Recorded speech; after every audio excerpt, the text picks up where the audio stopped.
love. And these are the words that Karen Taylor Good wrote to that song. My first home was in your womb. Thank you for the lovely room. My next home was your home, too. And you shared with me like only a mama can do. No ocean floor is deeper. No perfume is sweeter. And no gift is given freer than a mother's love. My first steps were at your side, each success fed by your pride. You've always held out a loving hand, and you hold me and form me like only a mama can. I know sometimes I drive you crazy. Sometimes you drive me crazy too. But the ties are strong, so it don't take long till the love comes pouring through. No ocean floor is deeper, no perfume is sweeter, and no gift is given freer than a mother's love. A mother's love. Thank you, sweet mother's love. And so we are here this morning to celebrate motherhood. And one of the most wonderful stories in the Bible about motherhood is the story of Ruth and Naomi. Naomi was a mother who had two sons, and during a time of famine, she moved to Moab, and both her sons married daughters. And there came a time when her husband died, and she was a widow, and then her sons died. And so the famine had also passed, and she decided that she needed to go back to her homeland. And in that process, her two daughter-in-laws came with her to the border. And when they reached the border, Naomi said to the two daughter-in-laws, you go back to Moab, you stay here, you find yourself new husbands. Because remember, in those days, women weren't out on their own unless they were widows. And if they're widows, they didn't have any way to support themselves. They had to be supported. And so Naomi, as a mother, was thinking the best way to support these daughters-in-law is to leave them here in the land that they knew, where they could probably find new husbands because they were still young. And she saw herself as an older woman past the age to bear, and not being able to do anything additionally to bring in a husband for herself that would help her daughter-in-laws. The one daughter-in-law stayed, but Ruth would not stay. Ruth had already become a daughter to Naomi. And in the process, this is what she said to Naomi as the mother that she was taking on. Do not press me to leave you or to turn back from following you. Where you go, I will go. Where you lodge, I will lodge. Your people shall be my people, and your God, my God. Where you die, I will die. There will I be buried. May the Lord do thus and so to me, and more as well, if even death parts me from you. When Naomi saw that she was determined to go with her, she said no more to her, and she assumed her as her daughter, and eventually found her a good husband among her own people. When we are mothers, we are mothers. We're mothers to our own children, and we're mothers to others as well. We're just mothers. That is who we are. Some of us don't think of ourselves as mothers. Many of us know that we're mothers and we take that on. Many of us did not have good mothers to begin with, in that they did not have the skills for mothering. We don't come with a manual. We just don't. And so we're sitting out there thinking that we're not good mothers. When my daughter was very young, and my daughter was adopted, I adopted her at 3.5 months old. It was a hard time in my life. We were dealing with alcoholism in the family, and I wasn't very mature, and I certainly was over-emotional. And Today, I wonder that my 40-year-old daughter has turned out as well as she has. It's amazing to me. God was definitely in the picture. And we were having a conversation last night. In the conversation, she was remembering little things. And I realized that she was remembering things from her perspective and not my perspective. He said, it does take a village. We're only one part.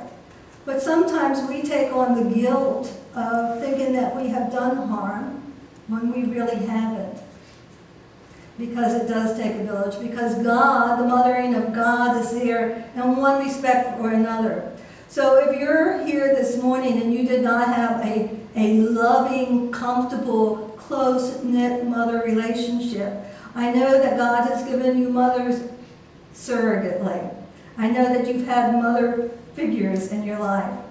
My mother passed on when I was 19, and I can remember other surrogate mothers who I have used over my lifetime to fill in that void for me. And one of the things that I have thought about in these last few days of thinking of mother and motherhood is the fact that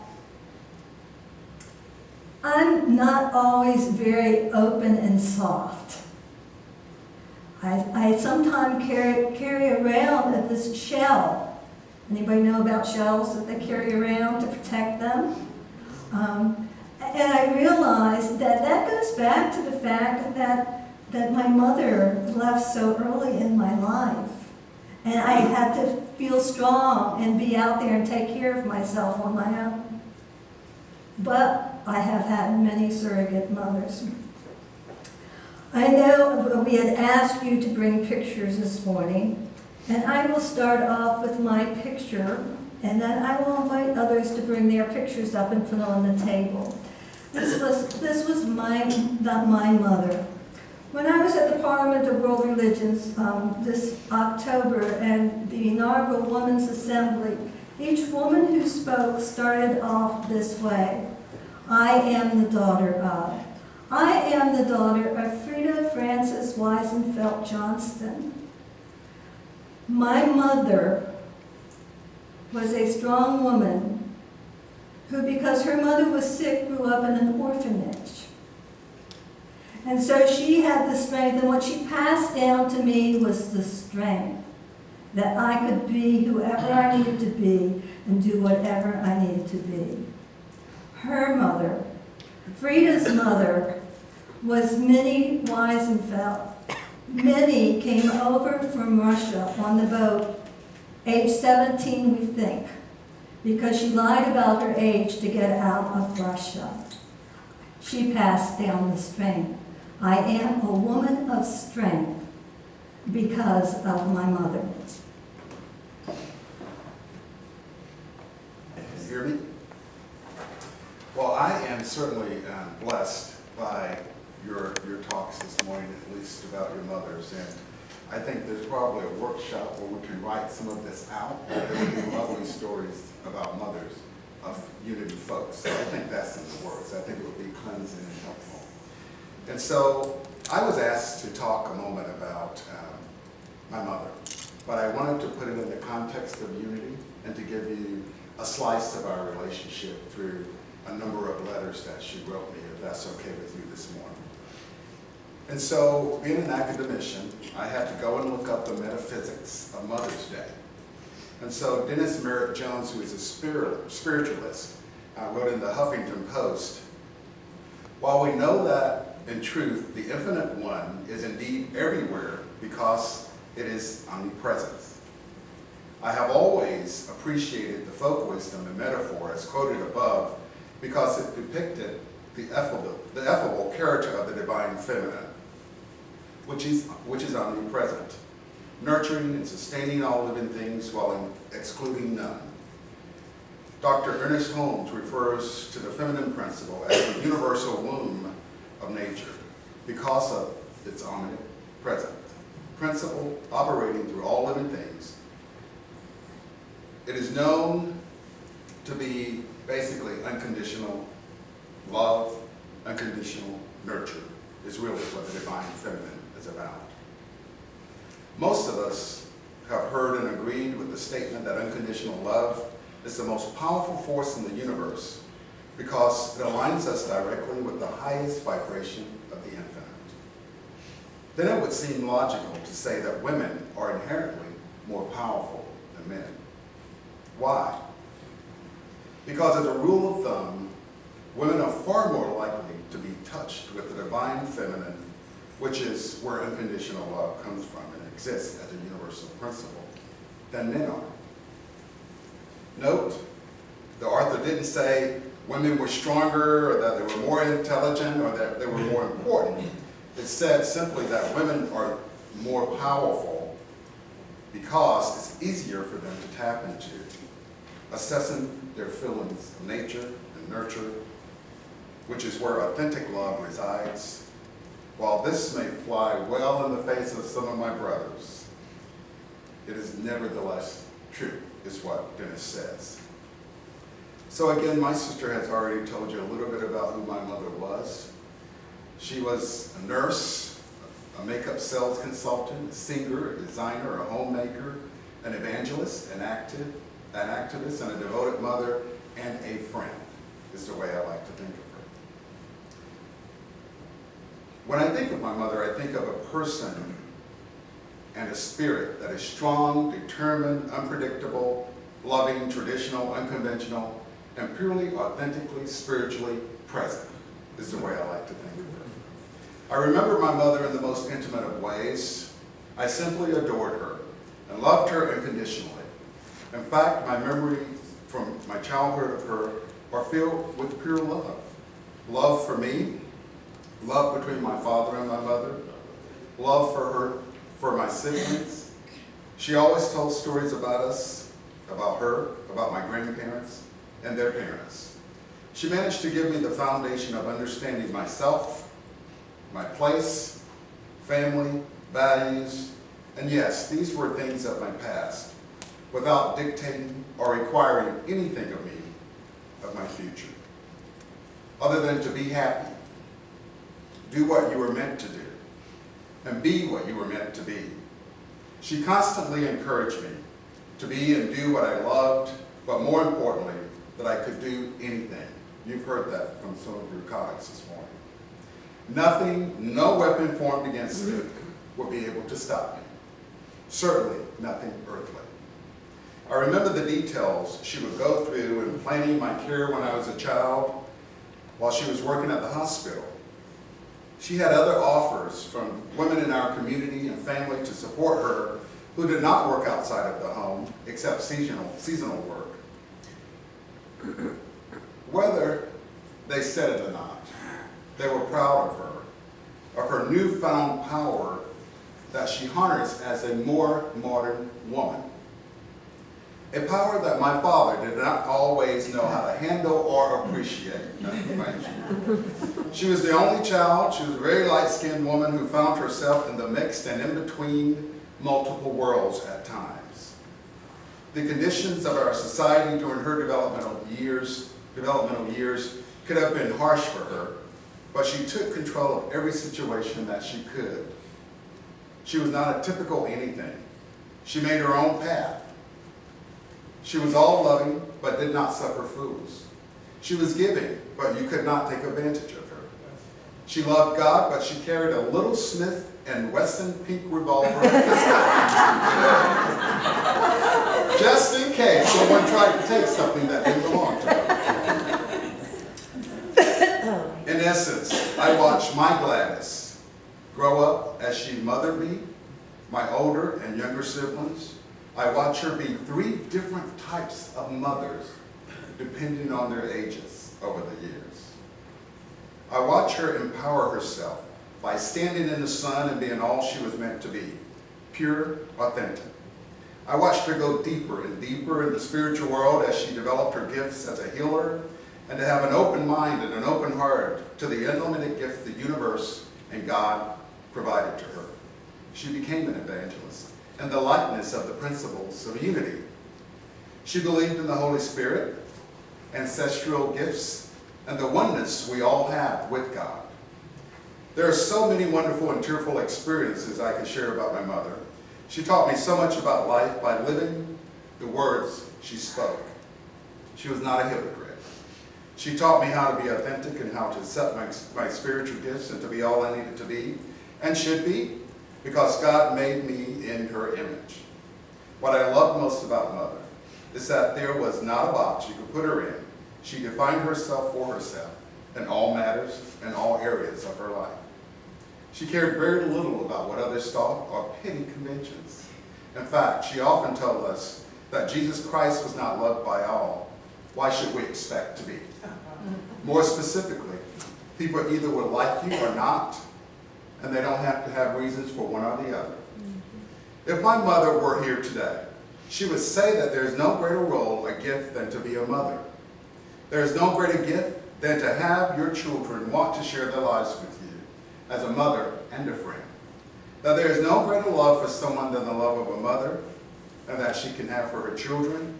She would say, as she said many times, that the day this little boy was born, I gave him back to God and named him Lemuel, which meant belongs to God or dedicated to God. And he has been a blessing in my life in so many ways. He has loved me beyond what I deserve, is what she would say many times. I would turn to my mother, of course, in response, if she were here today, and say that there is no greater love than the love of a son for his mother. No stronger arms to hold and comfort you. No sweeter peace than knowing you are happy and content. And no greater bond that has been blessed by God than a mother and a son. To confirm this bond, I would just like to read to you a letter my mother wrote me when I was in graduate school working on my doctorate. It was 2/14/93. She said, Lemuel, I did not buy a card. I can't begin to say how much you mean to me and how proud of you I am. I want you to know I love you so much. You are my friend as well as my son. We can talk and laugh and have good, wholesome conversations about anything. And Lemuel, that is good. My life is much better having you as a son, having you throughout my life. You have been your kind, sweet, loving self. I just want you to know that no Valentine card could say how much I love you and how proud I am of you as a mother. You're a very special person that God loaned to me to love, so please be happy on this day and every day. You are my joy, my pride. God bless you, keep you always, love you, Mommy. She said, P.S. Psalm 134 is for wisdom. Psalm 108 will open the door.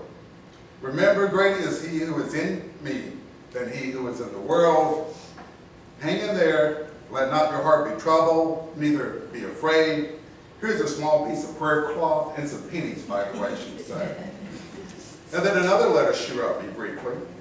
Sometimes they were quick. It was on 1/21/94. She said, Hi, son. How are you? Truly great, I hope. It is a beautiful day outside, and I'm sitting at Mrs. Johnson's yard, waiting for her to return home.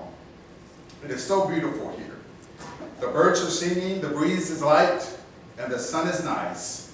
These times just make me know how great God is.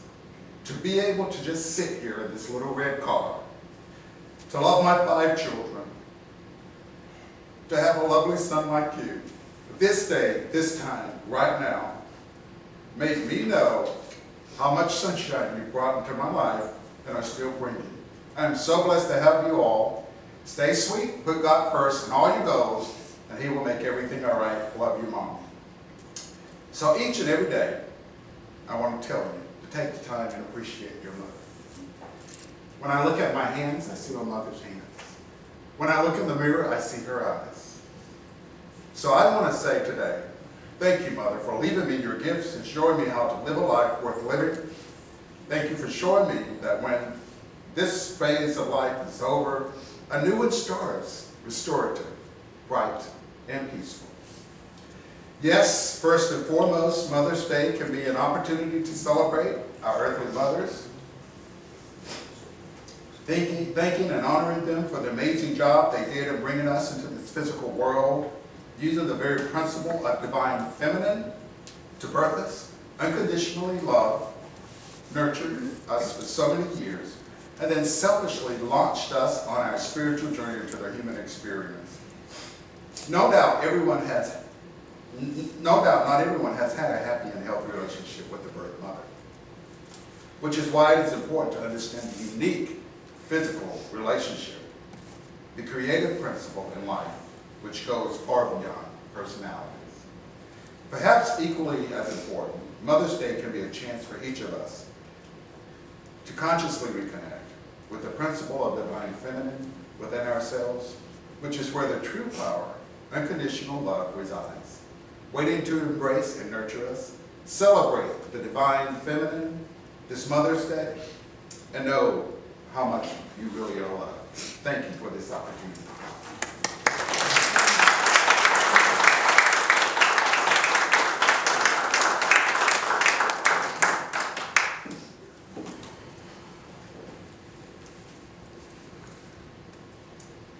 So each Sunday I give a challenge. And so my challenge this week is that you take a moment to take the mother or the mother figure into your heart, that Mother God figure, and know that no ocean floor is deeper, no perfume is sweeter, and no gift is given freer than that mother's love. I will conclude with saying that after the service, when you pick up your pictures, you're welcome to take a rose. Please know that the roses are in there quite closely, so please hold the vase when you take the rose. God bless you, and happy Mother's Day.